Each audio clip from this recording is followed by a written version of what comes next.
লিজার পথ চলা পেজ থেকে সবাইকে জানাচ্ছি আবারও আসসালামু আলাইকুম। যে যেখানে আছেন কেমন আছেন কমেন্টস করে জানাবেন। সুস্থ আছেন ভালো আছেন কমেন্টস করে জানাবেন। এই বাসাটা দেখে কি মনে হচ্ছে যে বাসাটা আমি সকাল সকাল একবার গুছিয়েছি, এটা কিন্তু মনেই হচ্ছে না। মনে হয় যে এই বাসাটা মানে বিগত 2-3 দিনে হাত দেওয়া হয় নাই। মানে যাদের বাসায় এমন একটা মাশাল্লাহ বাচ্চা কাচ্চা আছে তাদের বাসায় এলোমেলো থাকবে, এটাই স্বাভাবিক, এটা মেনে নিয়েছি। বাবু হওয়ার আগ পর্যন্ত অনেক বিছানা পরিপাটি করে রেখেছি, এখন আর সেটা করার কোনো কারণই নেই। কারণ 2 ঘন্টা পরে পরই বাসার অবস্থা এমন হয়ে যায়। তো একটা সন্তান এটা হচ্ছে যেমন আল্লাহরই রহমত, ছেলে হোক আর মেয়ে হোক দুইটাই হলো আল্লাহর রহমত। এবং আল্লাহর রহমতগুলি বাসায় থাকলে মনে হয় যেন সত্যিই আল্লাহর রহমত দেয়, আল্লাহ বরকত দেয়। হ্যাঁ, তো এই বাসাটা আমি মানে যতই কাজ করি মনে হয় যে একজন বাহির থেকে একজন মানুষ আসলে মনে করবে যে এই বাসায় কখনোই কাজ করা হয় না, মানে এটা এলোমেলো ছিল, এটাই মনে হয় চূড়ান্ত।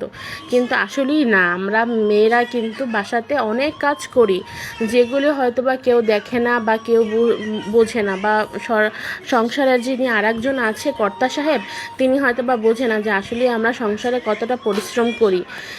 কিন্তু এই যে পরিশ্রমগুলো করতেছি হয়তো বা আমরা টাকা ইনকাম করতে পারি না, কর্তা সাহেব যিনি আছেন তিনি ইনকাম করে, তিনি হয়তো বা বোঝেন না যে আমরা মহিলারা আমরা কতটা কষ্ট করি। কারণ একটা সন্তানের পিছনে লেগে থাকা, এই কাজগুলি পরিপাটি করে রাখা, সংসারকে ঘুচিয়ে রাখার নামই হলো সংসার। আর এই সংসারের মায়ায় বেঁধে রয়েছে আমাদের পূর্বপুরুষ থেকে সবাই, মানে আমাদের মা চাচিরা শ্বশুর, মানে আমাদের যে শাশুড়ি আছে তাদের যে দাদি শাশুড়ি রয়েছে, মানে সবাই আদিকাল থেকেই হলো এই সংসারের পিছনে সবাই সময় ব্যয় করে আসছে। এবং এটার যেমন মিষ্টতা আছে তেমনই আছে তিক্ততা, মানে কি মুদ্রার এপিঠ আর ওপিঠ। সংসার মানেই মুদ্রা, এবং সেই মুদ্রার ভালো পিঠও আছে, মুদ্রার ওই পিঠও আছে, মানে মুদ্রার এপিঠ ওপিঠ 2 পিঠে দেখতে হয়। সংসারটাই হলো এমন। এই সংসারের ভালোবাসার মায়াজালে পড়ে আমরা আজ পর্যন্ত রয়ে গিয়েছি, এবং আমাদের পরবর্তী যে প্রজন্ম আসছে, তার পরের যে প্রজন্ম আসছে, সবাই এই প্রজন্ম আমাদের সংসারে মায়াজালে আটকে থাকবে। এই সংসারটার জন্য অনেক দিন কষ্ট করেছি, আল্লাহ সেই রহমত দান করেছে। যেমন আল্লাহ একটা সন্তান দিয়েছে, তেমনই আল্লাহ হলো এই সংসারে আল্লাহ রহমত বরকত দুইটাই দিয়েছে।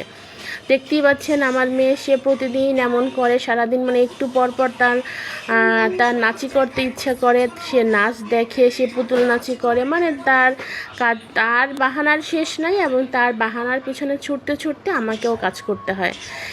এই তো সংসারের মায়াজালে আটকে রয়েছি, আটকে থাকছি, আটকে থাকবো। এইটাই জীবনের পরিণতি, এইটাই জীবনের ভালো লাগা, এইটাই জীবনের মুগ্ধতা। তবে আমি জানি না যে আমার ভিডিওগুলি কার কেমন ভালো লাগতেছে বা ভালো লাগবে। যদি কারো ভালো না লাগে দয়া করে স্কিপ করে যাবেন, কেউ কোনো খারাপ কমেন্টস করবেন না। যদি কারো ভালো লাগে আমাকে আরও উৎসাহ যোগানোর জন্য করবেন, যেন আমি আরও উৎসাহিত হই, আমি যেন আরও কাজ করতে পারি। কারণ সারাদিন বাসায় বসে থাকি তো মনে হয় যে যেন কিছু না কিছু একটা করি, এই সময়টা কোথাও একটু ব্যয় করি। তবে ভালো লাগতেছে যে আমি এটার পিছনে সময়টা দিচ্ছি। এই সময়টাই আমার কাছে মনে হচ্ছে মূল্যবান একটা সময়। যে যেখান থেকে দেখছেন আমাকে কমেন্টস করে জানাবেন, ভালো লাগলে লাইক করবেন, একটা কমেন্টস করবেন, এবং আমার মেয়ের জন্য দোয়া করবেন। আপনাদের দোয়াতেই আমার মেয়ে পরিপূর্ণভাবে ভালো থাকবে, সুস্থ থাকবে, এবং আমাদের সবার জন্যই দোয়া করবেন, আমার মেয়ের জন্য দোয়া করবেন। ভালো থাকবেন। আসসালামু আলাইকুম।